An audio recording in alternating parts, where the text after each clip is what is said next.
Hola, ¿qué tal? Asistimos a un nuevo episodio del canal Marisa Domeno Oveja Itaca. Bueno, pues vamos a hablar de una obra, bueno, que está muy bien desde mi punto de vista, no demasiado conocida para el mundillo del teatro, pero sí que muy reconocida obra, y es de Miguel Miura, Maribel y la extraña familia. Muchos lo conoceréis también a este autor por Tres sombreros de copa, que es su primera obra escrita representada 20 años después de cuando se escribió. En 1947 se publicaría y en 1952 se representaría. Se fue escrita en 1962. Es una de sus mejores obras, junto con algunas otras, y vamos a hablar un poco de la historiografía, ¿vale? No llega a ser teatro del absurdo, es una especie de precursor del teatro del absurdo, y lo que destacaré de Miguel Miura son varias cuestiones. En primer lugar, el humor, sentido humorístico, no de comedia. No se puede comparar Lope de Vega con el humor de Lope de Vega, por ejemplo, y la comedia, o la comedia nueva, aunque sea de otro siglo, con el humorismo que define el propio autor como una mezcla trifásica de humor, sonrisa y sufrimiento o drama, ¿no? O llanto, por decirlo de alguna forma. Y luego también que es un autor desafectado ideológica y políticamente, pero no así socialmente, desde el punto de vista de lo que él considera escepticismo e individualismo en sus personajes, que lo transmite así. Es una proyección individualista y escéptica de la vida, con una crítica a las posiciones burguesas posteriores a la guerra civil, con la consiguiente innovación teatral que no logró destacar porque estuvo 20 años sin poder hacer representar ninguna obra hasta el 52 con Tres sombreros de copa. Con lo cual, pues tampoco pudo coincidir con los autores considerados puros desde el punto de vista de la corriente literaria innovadora en esa época, teatro del absurdo, representados por Samuel Beckett, por ejemplo, o Jacomet, que son los más importantes desde el punto de vista de la corriente ideológica. Ellos utilizan ideología, pero Miguel Miura no es exactamente un absurdista puro, aunque sí que es verdad que muchas de sus situaciones que esboza sí que gozan de una irreverente falta de cohesión lógica y además, en segundo lugar, se acompaña de un discurso ilógico, pero no así de la situación en sí misma per se, que no deja de ser una situación normalizada o normativizada, con ciertas digresiones temporales y, digamos, saltos evolutivos en el argumento que sitúan la acción como absurda muchas veces, pero no así la situación en general. No llega a ese rompimiento con la situación de la vida misma, experiencial, de la vida vivencial. Esa es otra característica importante. Entonces, siguiendo con la historiografía de este autor, pues hay saltos evolutivos porque, como os he dicho antes, aunque se dedicó al grafismo, a ser dibujante y publicó en diversas revistas, sí que es verdad que su humor es transgresor, porque es un humor evolucionado, pero no preparado porque por eso no se pudo publicar o no se pudo escenificar Tres sombreros de copa en su momento, cuando se escribió, porque había, por el tipo de sociedad española que nos tocó vivir en la posguerra, a algunas personas les tocó vivir, los que vivían en aquella época de posguerra, una especie de represión clerical y laica o civil, ¿vale? Entonces, la gente no es que no estuviera preparada, sino que el mismo Estado procuraba un teatro de puro divertimento. Entonces, Miguel Miura está a caballo entre literatura comprometida y la literatura, digamos, de pasatiempo, a caballo, porque no es exactamente así. Hay muchos esbozos en su teatro que indican que hay una crítica a las posiciones burguesas y de los convencionalismos sociales, a los que se llega por una pura ruptura de individuación, del propio individuo. Muchas veces él define que su teatro es como, el humor de su teatro es como salirse del propio personaje, no para ser representar a otro personaje diferente del que se define realmente o en la realidad pragmática, sino que es el propio personaje que se desdobla, sale de sí mismo, se observa a sí mismo como una especie de ácida representación vívica de cómo podrían ser las cosas y de cómo él, ese personaje, si está entre los clasificados como pudientes o conservadores o los transgresores, que son los discriminados, digamos, ¿no?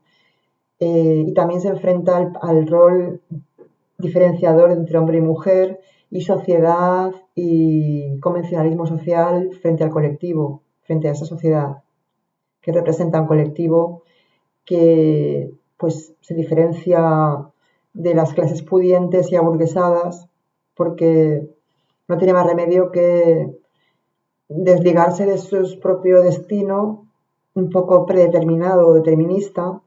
En sus personajes se ven muchos de ellos que están determinados por su propia falta de libertad y que si llegan a una solución tampoco es su intención llegar a una solución factible para romper con el estatus social establecido en la época y con el status quo ni con el régimen. No era esa su intención, pero sí que es verdad que transgreden a nivel individuación. Buscan una solución personal. Bueno, yo lo estoy, digamos, estudiando de varias fuentes y el prólogo del libro que tengo de cátedra, lo vuelvo a enseñar, está muy bien. Quiero enseñar al autor del prólogo, ahora lo voy a buscar. Emilio de Miguel Martínez es el autor del prólogo, es un prólogo excepcional. Sabéis que la colección Austral son libros comentados, que por lo menos hay un prólogo y un análisis previo contextualizado históricamente y políticamente, si se da el caso, y también a nivel de sociedad o de ideas. Y está muy bien lo que explica.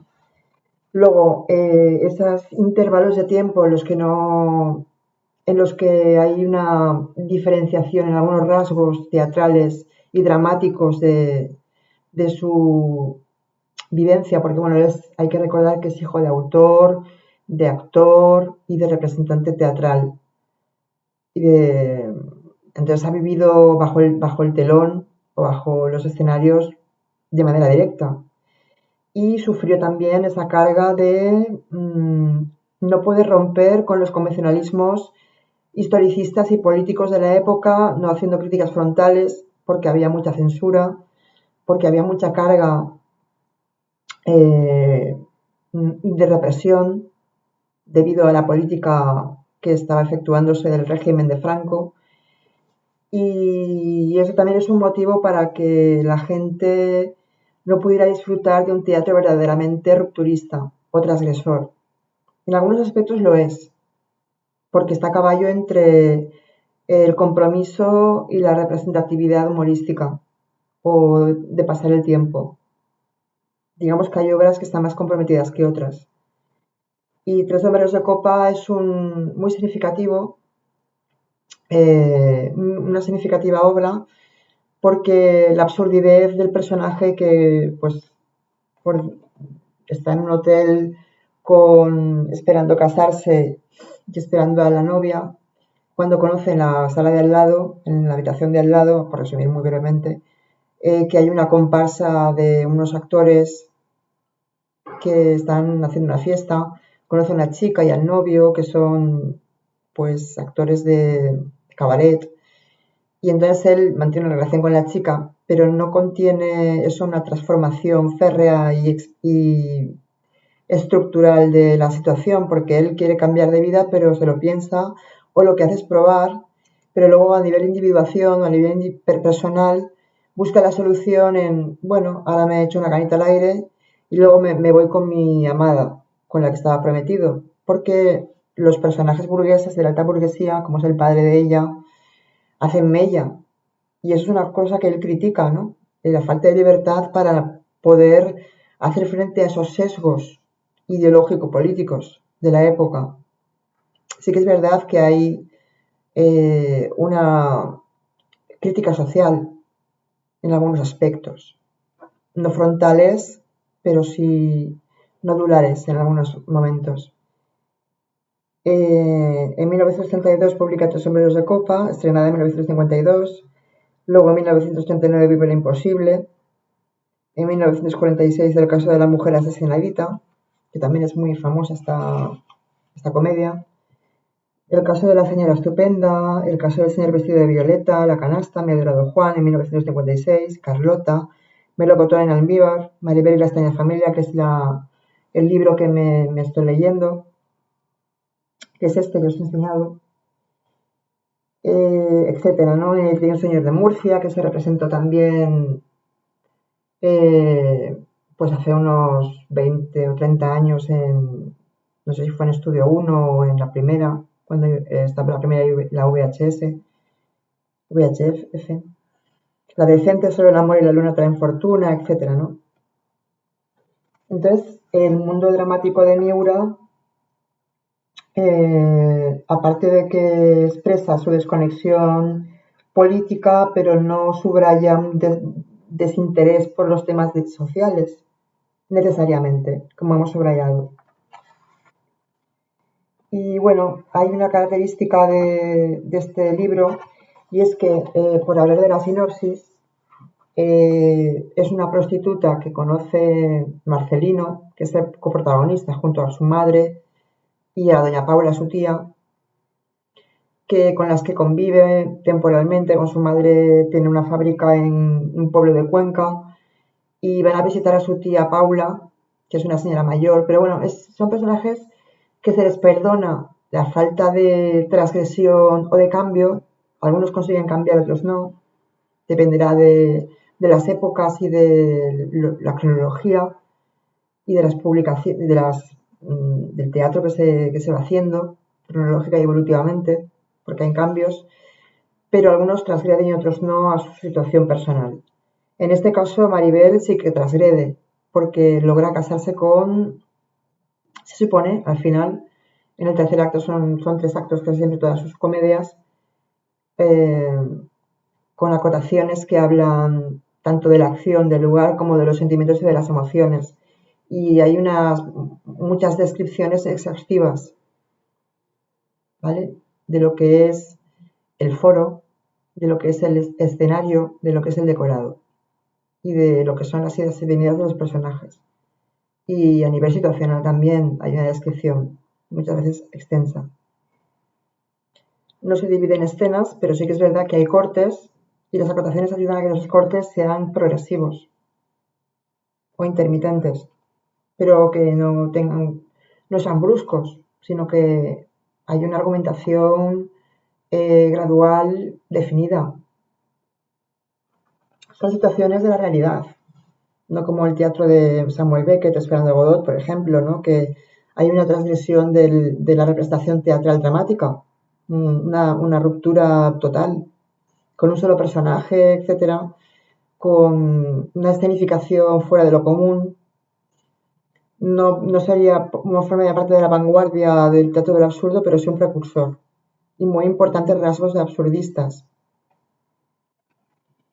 Entonces, y siguiendo con el hilo de la sinopsis, que me he ido a otra cosa, Maribel es llevada inconscientemente y sin ella esperárselo a casa de estas personas que son de una extremada bondad, de una bondad extrema. Vamos, yo creo que es un caso de remisión de los personajes con bondad, que los diferencia de los marginales que son, digamos, estúpidos o que son representantes del rol de la fastuosidad y del alto standing de la burguesía media alta, que se diferencian bastante en cuanto a destino y en cuanto a resultados y fracasos o éxitos en la vida dentro de su teatro, me refiero, las historias. Entonces, hay una serie de situaciones muy absurdas y lógicas, esperpénticas, pero no llegan a ser patéticas, sino que son muy reales. Son realistas las situaciones, solo que son absurdas algunos esbozos de algunas acciones y algunas palabras. Y entonces, no sé, buscar un ejemplo ahora me resulta un poco... Por ejemplo, esta señora Paula, que es la tía de Marcelino, alquila visitas, no sale de una calle, dice que va de Fuencarral a la calle, ¿cómo era esta calle? Que solo ha cruzado de una calle a otra para ir a comprar un disco que enseña a las visitas y también a Maribel cuando llega con Marcelino, que es de Elvis Presley, que compra en una tienda que va cruzando de Fuencarral, que está enfrente mismo de la otra calle, ¿cómo se llama esta calle? Bueno, da igual, de Fuencarral a otra calle. Y no sale de casa prácticamente. O sea, son cosas absurdas. Pagan 50 pesetas de las antiguas a una pareja que no habla nada, que está prácticamente impávida cuando están hablando las dos, su madre y su tía, porque ya os he dicho que Marcelino y su madre van a visitar a su tía Paula para estar esperando que encuentre una mujer y parece ser que ellas dan por hecho que ha encontrado a Maribel y Maribel sin comerse ni beberse los ha envuelta en una estación paródica porque al final acaba por reconocer lo que realmente ella no se creía al principio, la bondad de esas personas que dicen que es una mujer muy hecha a su tiempo, moderna, con incluso sus vestidos extravagantes de prostituta no lo tienen en cuenta, dicen que es muy moderna y muy atrevida y que son una mujer de hoy en día y que es lo que se merece su hijo porque en el pueblo de Cuenca no hay futuro y las personas son muy retrasadas, etcétera, sociológicamente hablando, y están maravilladas con ella. Y luego, pues bueno, también es verdad que en el segundo acto, en el segundo acto entran a colación las amigas de Maribel, Nini, Fanny y tal. Entonces, bueno,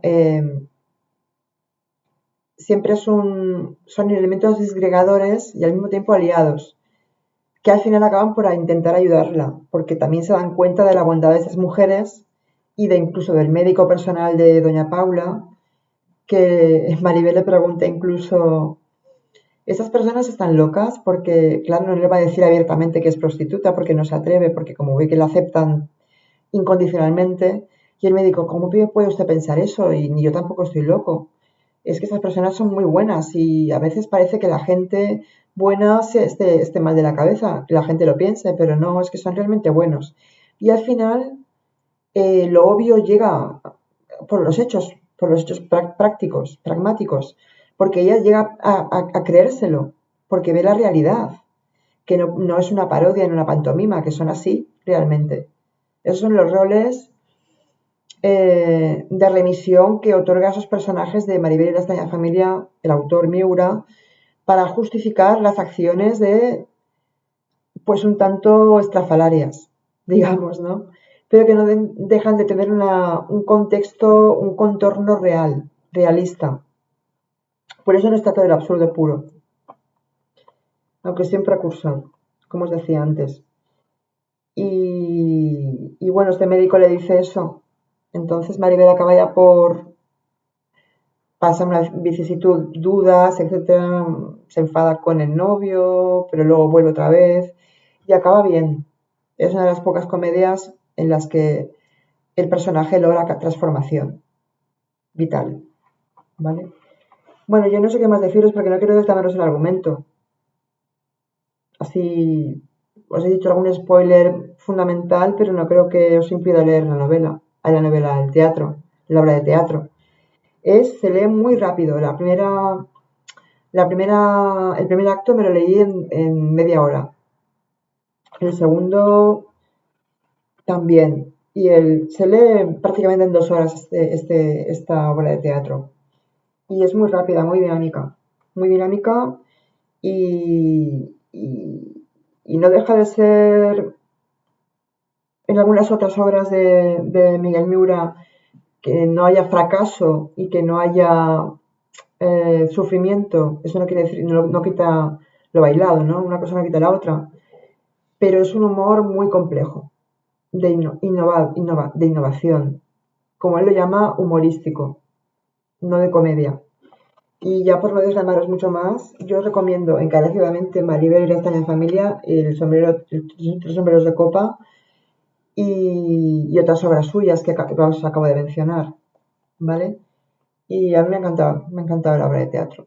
Es que del teatro del absurdo me había leído Esperando a Godot ya hace muchos años de mi época de instituto y no tiene nada que ver el sentido de la estructura, de la transformación dramática, de la expresividad dramática, etcétera, de los escenarios que esboza Miguel Miura con Giacometti y Samuel Godot.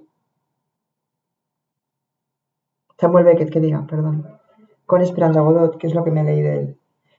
Y yo creo que merece la pena que leamos cosas diferentes y, y espero que este tipo de literatura pues siga vigente por mucho tiempo, porque es uno de los representativos autores más importantes de la década de los 50 al 90, que cuando dejó de 68 fue cuando dejó de publicar y de escenificarse, no, pero de publicar obras sí, y creo que murió no sé si murió en el 97, no me acuerdo, 79, no me acuerdo cuándo murió, lo tengo que mirar.